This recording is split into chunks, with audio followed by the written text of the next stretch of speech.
When I say Mexican food, many things pop into our heads. Burritos, nachos, chimichangas, all types of different Mexican foods. No matter what the food is though, they all share one thing in common. They are served with salsa. People don't consider the impact that salsa has on a particular dish. It can change the whole dynamics from the look to the actual flavor of the dish.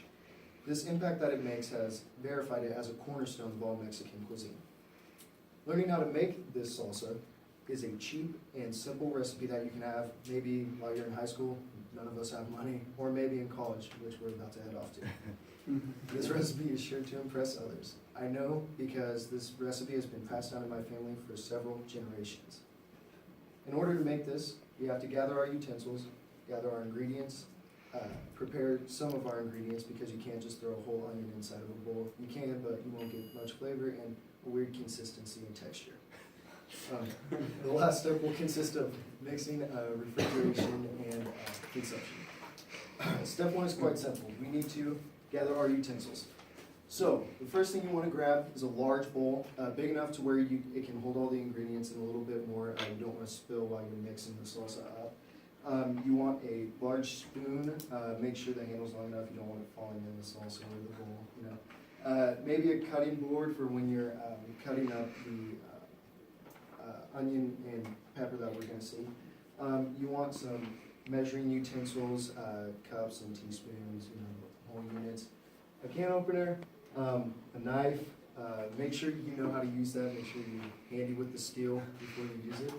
And then an optional utensil you could have instead of the knife would be the mini food chopper. That would make it a little bit easier, but we're trying to make it a little bit authentic here. So now that we have the utensils squared away, it's time to go to our ingredients. So what you will need is 1 jalapeno, 1 onion, 1/4 cup of oregano, 1/2 tablespoon of lime juice, and then 2 cans of diced tomatoes. The jalapeno is optional.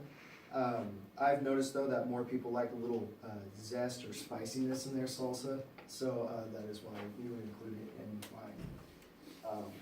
And now that we have our ingredients out of the way, it is time to prepare for preparing the food. So the next thing we will be doing is slicing up the onion. I have one right here.